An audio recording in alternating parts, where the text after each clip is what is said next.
Kim Jong की image एक ऐसे शख्स की है जो सन की है और उसकी हर सनक नॉर्थ कोरिया के लिए कानून बन जाती है।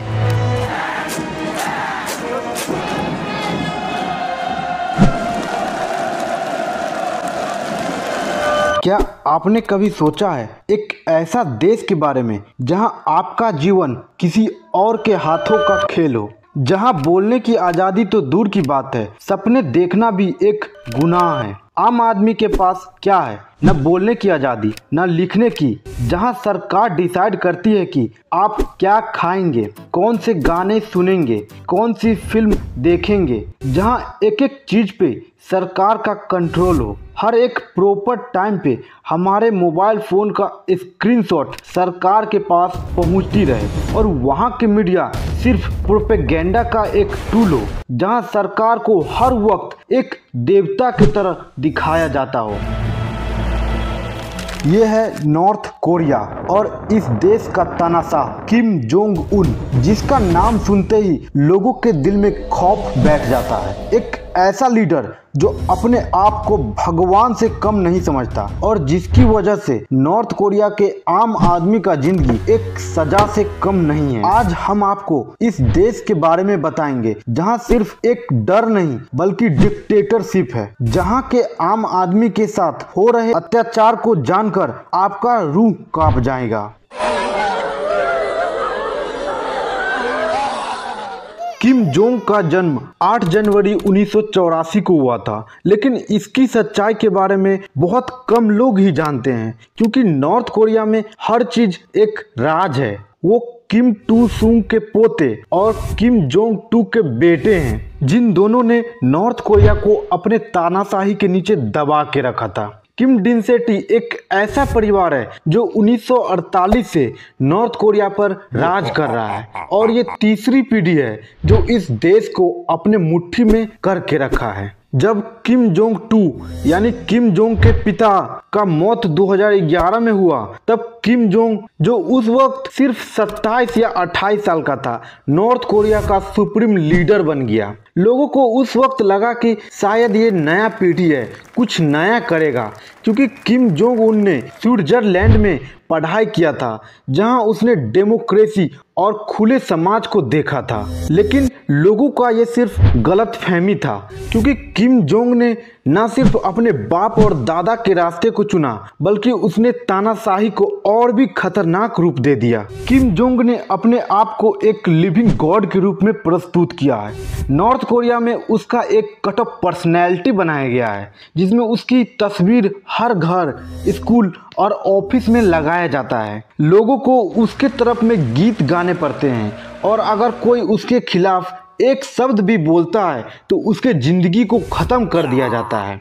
ये एक ऐसा सिस्टम है जहां हर आदमी को किम के सामने झुकना पड़ता है, चाहे वो दिल से चाहे या ना चाहे। और अगर कोई आदमी गलती करता है या देश को छोड़कर भागने की कोशिश करता है तो उसके पूरे परिवार को सजा दिया जाता है। और किम जोंग के दादा किम टू सूंग के द्वारा एक नियम बनाया गया था, जिसके मुताबिक 3 पीढ़ियों तक सजा दिया जा सकता है। इससे लोगों में इतना डर है कि कोई भी आदमी सरकार के खिलाफ चू शब्द बोलने की कोशिश तक नहीं करता। नॉर्थ कोरिया अपने आप को एक डेमोक्रेटिक रिपब्लिक कहता है, लेकिन ये सिर्फ एक दिखावा है। यहाँ कोई अपोजिशन पार्टी नहीं है, कोई इंडिपेंडेंट मीडिया नहीं है और कोई सिविल सोसाइटी नहीं है। किम जोंग और उसका पार्टी हर फैसला लेता है और सुप्रीम पीपल्स असेंबली यानी SPA सिर्फ उसके फैसलों पर मुहर लगाता है। किम जोंग ने कभी भी डेमोक्रेसी की तरफ कोई कदम नहीं उठाया, बल्कि उसने अपने न्यूक्लियर वेपन्स प्रोग्राम और मिलिट्री को और मजबूत किया है, जबकि वहाँ की आम आदमी एक एक दाने के लिए तड़प रहा है। वो अपने देश को हर्मिट किंगडम के रूप में रखता है, जहाँ बाहरी दुनिया से कोई कनेक्शन ही ना हो। अब सवाल ये आता है कि किम जोंग आम आदमी को इस तरह से सजा क्यों देता है? तो इसके पीछे उसका डर है। किम जोंग जानता है कि अगर उसने कंट्रोल छोड़ा तो उसका तानाशाही खत्म हो सकता है। नॉर्थ कोरिया का सिस्टम सिर्फ डर और प्रोपेगेंडा पर टिका है। अगर लोगों को आज़ादी दी जाएगी तो वो सरकार के खिलाफ उठ खड़े होंगे। इसलिए किम हर छोटी सी चीज पर पाबंदी लगाता है ताकि लोगों के दिमाग में सिर्फ उसकी बात बैठ जाए। दूसरा रीजन है उसका न्यूक्लियर वेपन्स प्रोग्राम। किम जानता है कि दुनिया उसके ह्यूमन राइट्स वायोलेशन पर ध्यान नहीं देगी जब तक उसके पास न्यूक्लियर पावर है। ये उसका ट्रम्प कार्ड है जिसे वो अमेरिका, साउथ कोरिया और चाइना जैसे देशों को धमकाते रहता है। इसलिए नॉर्थ कोरिया का आम आदमी का दर्द बयां करना मुश्किल है।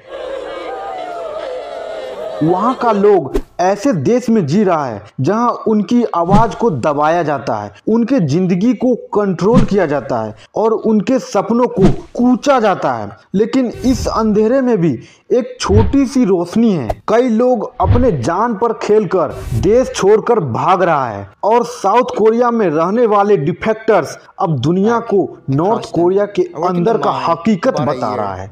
And I realized it was my time to try to escape North Korea again.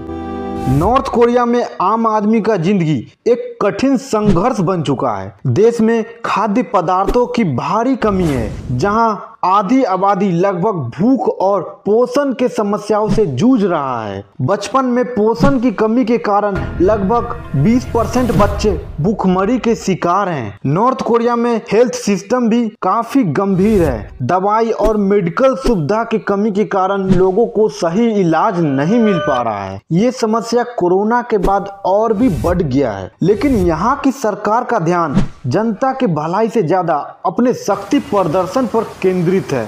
2023 में नॉर्थ कोरिया ने 30 से ज्यादा मिसाइल परीक्षण किया है, जबकि वहां के लोग भूख और बीमारी से जूझ रहे हैं। एक बार अचानक से इस देश में मेढक का दिखना बंद हो गया। लोग सोचने लगे ऐसा क्या हो गया जो मेढक इस देश से लुप्त हो रहा है। फिर बाद में पता चला कि लोगों ने खाना न मिलने के कारण मेढक को खाना शुरू कर दिया है। यहाँ के आम नागरिकों को मजबूरन बिना किसी वेतन के कठिन काम करना पड़ता है, जिसे सरकार स्वयं सेवी सेवा का नाम देती है और आम आदमी द्वारा इसे इनकार करने पर लोगों को पीटा जाता है, जिसमें कैद और अत्याचार भी शामिल है। यहाँ की सरकार जब तक अपने नीतियों में बदलाव नहीं करेगी और जब तक जनता के अधिकारों का सम्मान नहीं करेगी, तब तक आम आदमी के लिए शांति से जीवन जीना एक सपना ही बना रहेगा। इस अंतर्राष्ट्रीय समुदाय को चाहिए कि वो इस स्थिति पर ध्यान दे और नॉर्थ कोरिया पर दबाव बनाए कि वो अपने नागरिकों को मानवाधिकार का सम्मान करे। जय हिंद।